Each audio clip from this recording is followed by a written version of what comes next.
अथ श्रीमद्भगवद्गीतायां तृतीयोऽध्यायः कर्मयोगविषयः। श्रीभगवानुवाच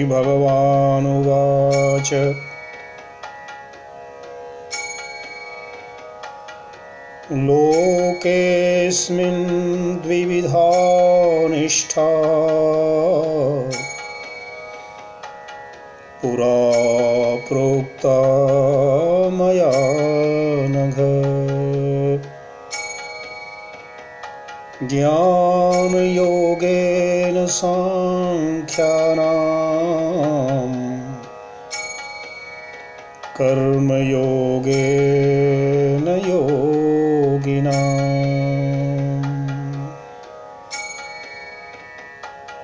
हे अर्जुन, इस लोक में दो प्रकार की निष्ठा मेरे द्वारा पहले कही गई है। उनमें से सांख्य योगियों की निष्ठा तो ज्ञान योग से और योगियों की निष्ठा कर्म योग से होती है।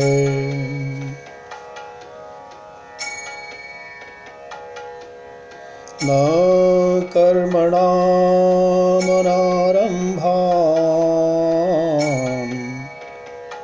नैष्कर्म्यं पुरुषोऽश्नुते। न च सन्न्यसनादेव सिद्धिं समधिगच्छति। मनुष्य न तो कर्मों का आरंभ किए बिना निष्कर्मता को यानी योग निष्ठा को प्राप्त होता है और न कर्मों के केवल त्याग मात्र से सिद्धि यानी सांख्य निष्ठा को ही प्राप्त होता है। न हि कश्चित् क्षणमपि जातु तिष्ठत्यकर्मकृत्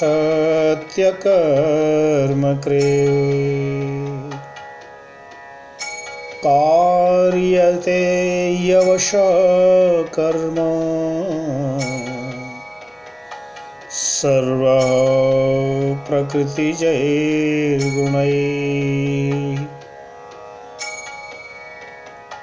निस्संदेह कोई भी मनुष्य किसी भी काल में क्षण मात्र भी बिना कर्म किए नहीं रहता, क्योंकि सारा मनुष्य समुदाय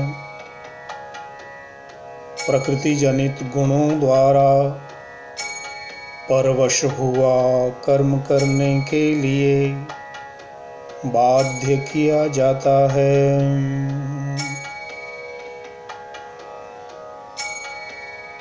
कर्मेन्द्रियाणि संयम्य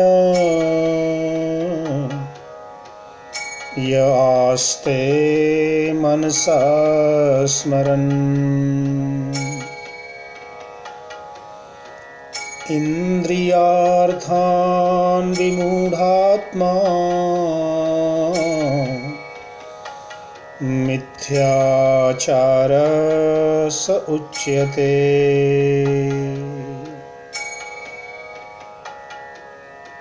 जो मूढ़ बुद्धि मनुष्य समस्त इंद्रियों को हठपूर्वक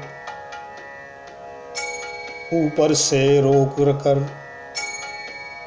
मन से उन इंद्रियों के विषयों का चिंतन करता रहता है,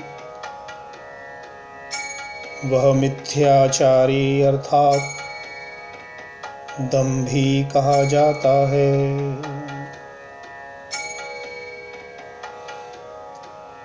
यस्त्विन्द्रियाणि मनसा नियम्यारभतेऽर्जुन कर्मेन्द्रियैः कर्मयोगम् असक्तः स विशिष्यते।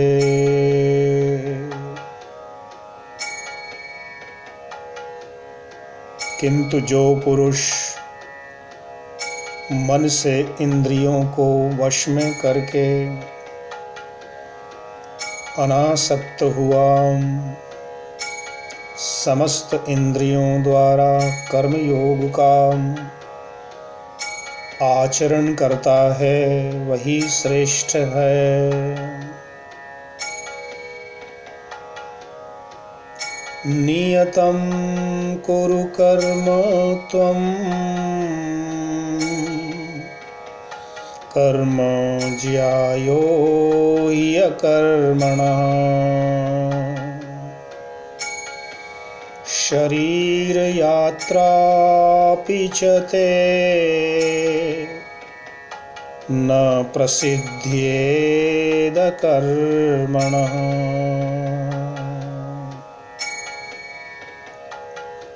तू शास्त्र विहित कर्तव्य कर्म कर, क्योंकि कर्म न करने की अपेक्षा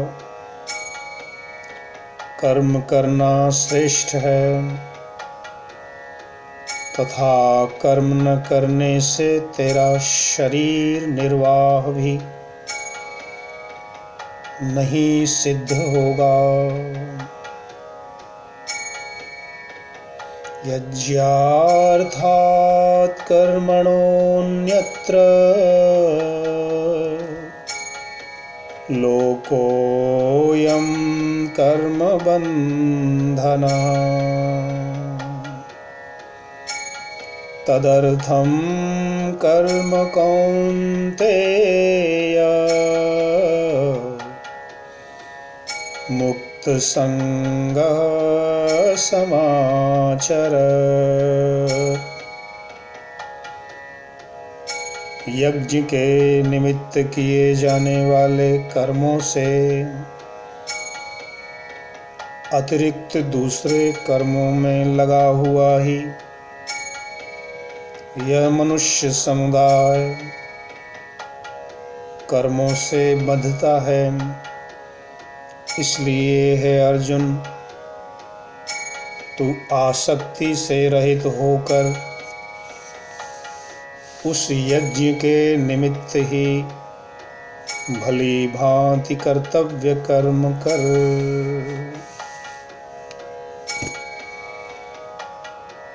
सह यज्ञाः प्रजा सृष्ट्वा पुरोवाच प्रजापतिः अनेन प्रसविष्यध्वम्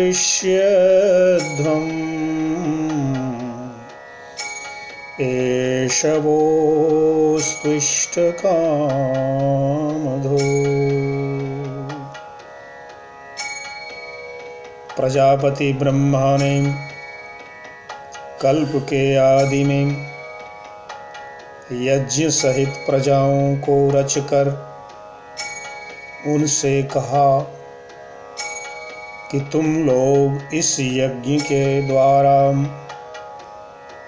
वृद्धि को प्राप्त हो और यह यज्ञ तुम लोगों को इच्छित भोग प्रदान करने वाला हो। देवान् भावयतानेन ते देवा भावयन्तु वः परस्परं भावयन्तः श्रेयःपरमवाप्स्यथ। तुम लोग इस यज्ञ के द्वारा देवताओं को उन्नत करो और वे देवता तुम लोगों को उन्नत करें, भावित करें। इस प्रकार निस्वार्थ भाव से एक दूसरे को उन्नत और प्रसन्न करते हुए तुम लोग परम कल्याण को प्राप्त हो जाओगे। इष्टान् भोगान् हि वो देवा दास्यन्ते यज्ञभाविता तैर्दत्तान् प्रदायेभ्यो यो भुङ्क्ते स्तेन एव स। यज्ञ के द्वारा बढ़ाए हुए देवता तुम लोगों को बिना मांगे ही इच्छित भोग निश्चय ही देते रहेंगे। इस प्रकार उन देवताओं के द्वारा दिए हुए भोगों को जो पुरुष उनको बिना दिए ही स्वयं भोगता है वह चोर ही है। यज्ञशिष्टाशिनः सन्तो मुच्यन्ते सर्वकिल्बिषैः भुञ्जते ते त्वघं पापा ये पचन्त्यात्मकारणा। यज्ञ से बचे हुए अन्न को खाने वाले श्रेष्ठ पुरुष सब पापों से मुक्त हो जाते हैं और जो पापी लोग अपना शरीर पोषण करने के लिए ही अन्न पकाते हैं वे तो पाप को ही खाते हैं। अन्नाद् भवन्ति भूतानि पर्जन्यादन्नसम्भवा यज्ञाद् भवति पर्जन्यो यज्ञः कर्म समुद्भवः। कर्म ब्रह्मोद्भवं विद्धि ब्रह्माक्षर समुद्भवम् तस्मात् सर्वगतं ब्रह्म नित्यं यज्ञे प्रतिष्ठितम्। संपूर्ण प्राणी अन्न से उत्पन्न होते हैं। अन्न की उत्पत्ति वृष्टि से होती है। वृष्टि यज्ञ से होती है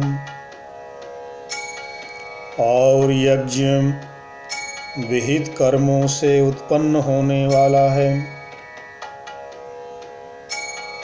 कर्म समुदाय को तू वेद से उत्पन्न और वेद को अविनाशी परमात्मा से उत्पन्न हुआ जान। इससे सिद्ध होता है कि सर्वव्यापी परम अक्षर परमात्मा सदा ही यज्ञ में प्रतिष्ठित रहते हैं। एवं प्रवर्तितं चक्रं नानुवर्तयति हयः अघायुरिन्द्रियारामो मोघं पार्थ स जीवते। जो पुरुष इस लोक में इस प्रकार परंपरा से प्रचलित सृष्टि चक्र के अनुकूल नहीं बरतता, अर्थात अपने कर्तव्य का पालन नहीं करता, वह इंद्रियों के द्वारा भोगों में रमण करने वाला पापायु पुरुष व्यर्थ में ही जीता है।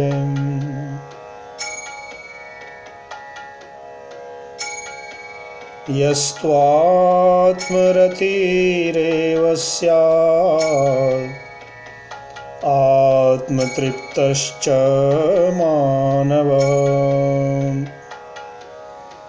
आत्मन्येव च सन्तुष्टः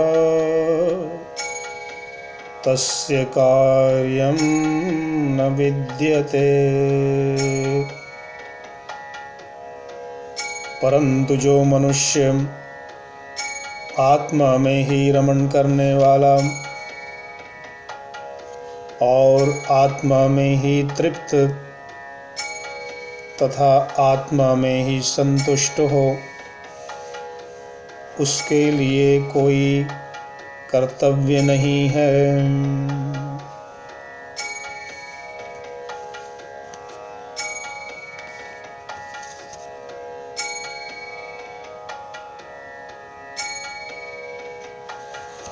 किम कर्म किम कर्मेति कवयोऽप्यत्र मोहिता तत्ते कर्म प्रवक्ष्यामि यज्ञात्वा मोक्ष्यसे शुभात्। कर्म क्या है और अकर्म क्या है, इस प्रकार इसका निर्णय करने में बुद्धिमान पुरुष भी मोहित हो जाते हैं। इसलिए वह कर्तव्य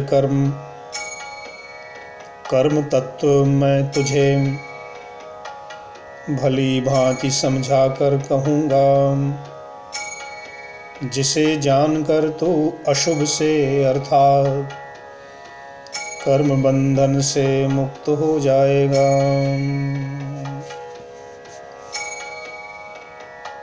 कर्मणो हि अपि बोद्धव्यं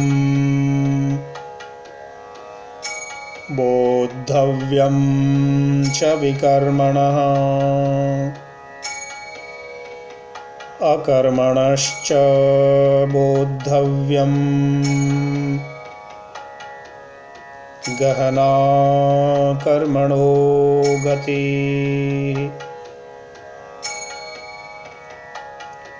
कर्म का स्वरूप भी जानना चाहिए और अकर्म का स्वरूप भी जानना चाहिए तथा विकर्म का स्वरूप भी जानना चाहिए, क्योंकि कर्म की गति अति गहन है।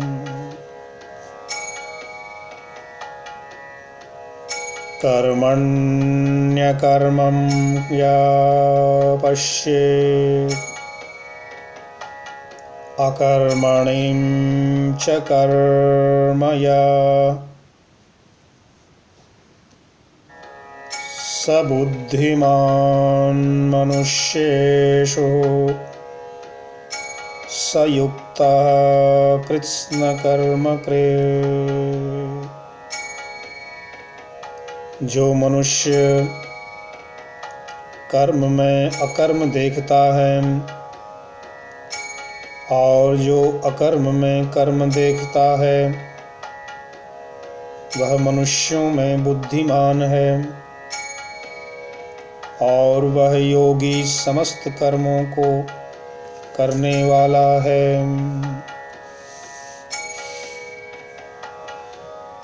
यस्य सर्वे समारंभाः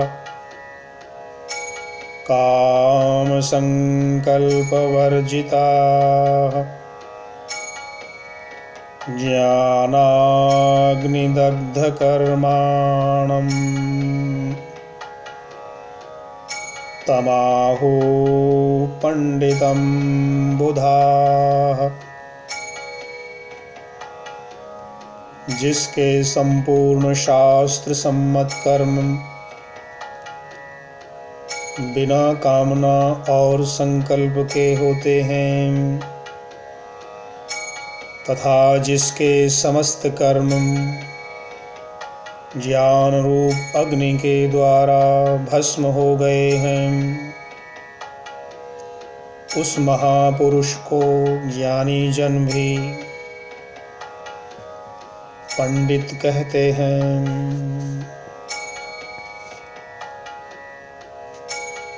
त्यक्त्वा कर्मफलासंगम्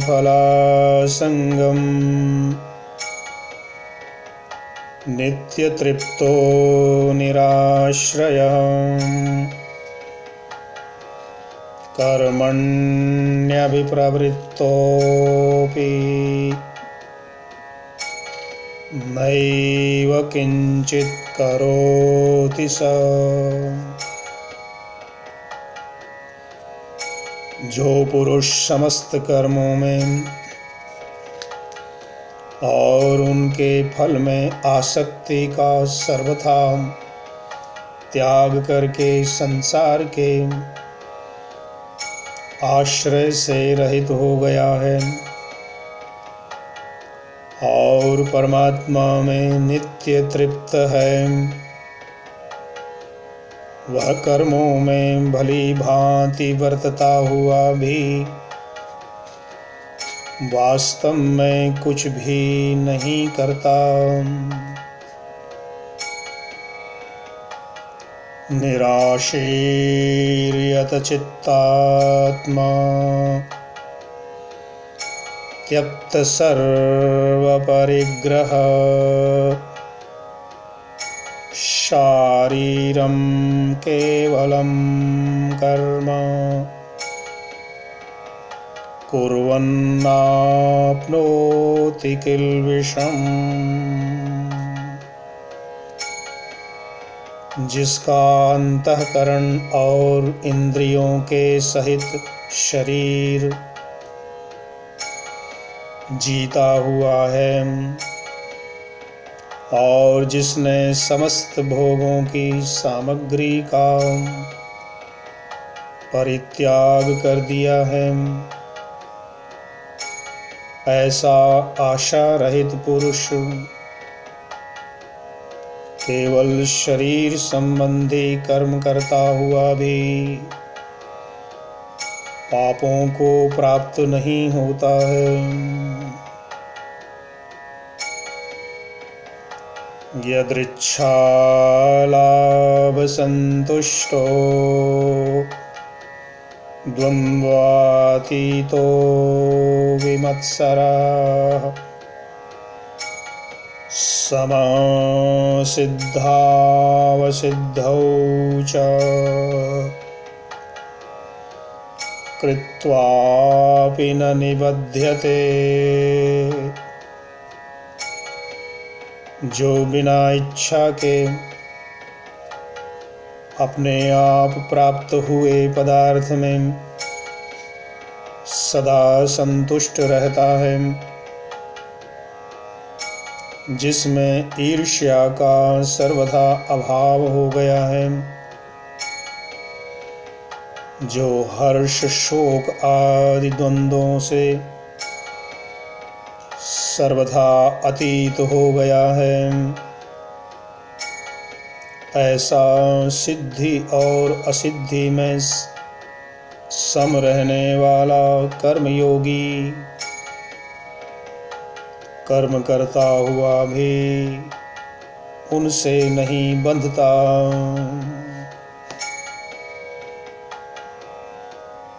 गत संगस्य मुक्तस्य ज्ञानावस्थित चेतसः यज्ञायाचरतः कर्म समग्रं प्रविलीयते। जिसकी आसक्ति सर्वथा नष्ट हो गई है,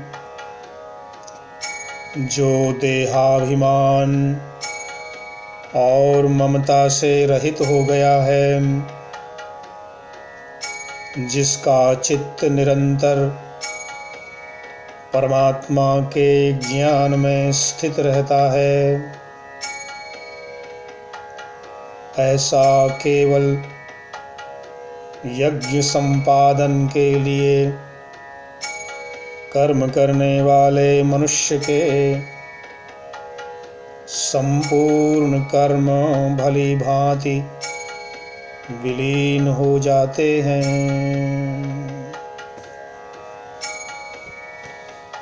ब्रह्मार्पणं ब्रह्महवि ब्रह्माग्नौ ब्रह्मणाहुतम् ब्रह्मैव तेन गन्तव्यम् ब्रह्म कर्म समाधिना। जिस यज्ञ में अर्पण अर्थात श्रुवा आदि भी ब्रह्म है और हवन किए जाने योग्य द्रव्य भी हवि भी ब्रह्म है, तथा ब्रह्म रूप कर्ता के द्वारा ब्रह्म रूप अग्नि में आहुति देना रूप क्रिया भी ब्रह्म है। उस ब्रह्म कर्म में स्थित रहने वाले योगी द्वारा प्राप्त किए जाने योग्य फल भी ब्रह्म ही है।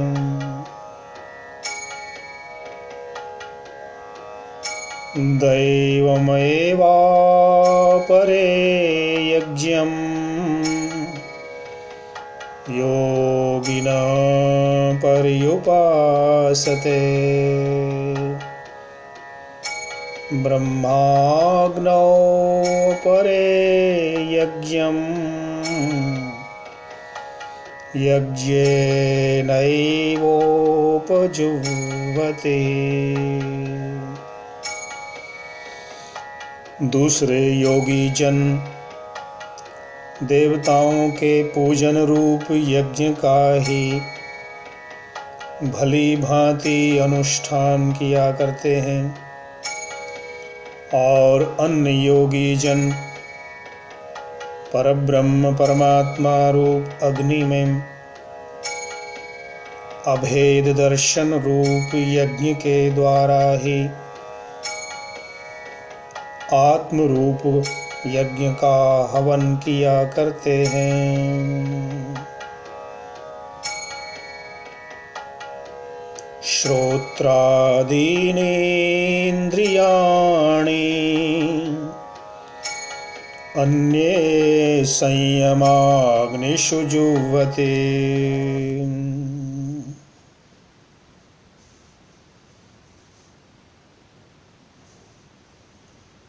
इति श्रीमद्भगवद्गीतायां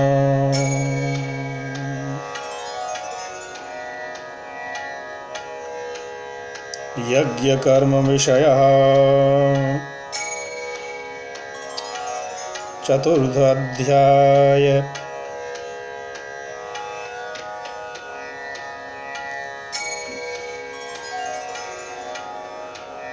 श्रोत्रादीनिन्द्रियाणि अन्ये संयमाग्निषु जुह्वति शब्दादीन् विषयानन्य इन्द्रियाग्निषु जुह्वति।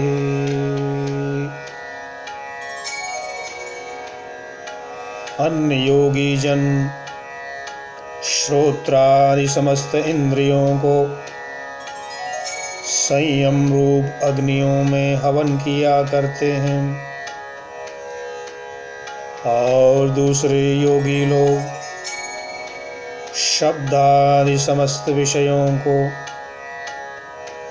इंद्रिय रूप अग्नियों में हवन किया करते हैं। सर्वाणि इंद्रियकर्माणि प्राणकर्माणि चापरे आत्मसंयमयोगाग्नौ जुह्वति ज्ञानदीपिते। दूसरे योगी जन इंद्रियों की संपूर्ण क्रियाओं को और प्राणों की समस्त क्रियाओं को ज्ञान से प्रकाशित आत्मसंयम योग रूप अग्नि में हवन किया करते हैं।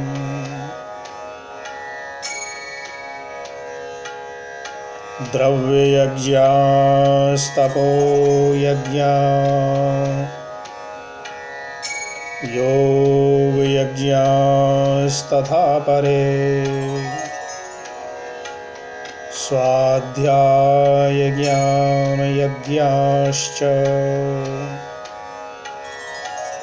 यतय संशितव्रताः।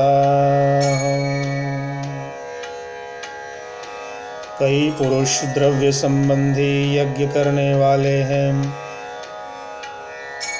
कितने ही तपस्या रूप यज्ञ करने वाले हैं तथा दूसरे कितने ही योग रूप यज्ञ करने वाले हैं और कितने ही अहिंसादि तीक्ष्ण व्रतों से युक्त यत्नशील पुरुष स्वाध्याय रूप ज्ञान यज्ञ करने वाले हैं। अपाने जुह्वति प्राणं प्राणे अपानं तथा परे प्राणापान गतिरुद्ध्वा प्राणायाम परायणा अपरे नियताहाराः प्राणान् प्राणेषु जुह्वति सर्वेप्येते यज्ञविदो यज्ञक्षपितकल्मषाः। दूसरे कितने ही योगी जन अपान वायु में प्राणवायु को हवन करते हैं, वैसे ही अन्य योगी जन प्राणवायु में अपान वायु को हवन करते हैं।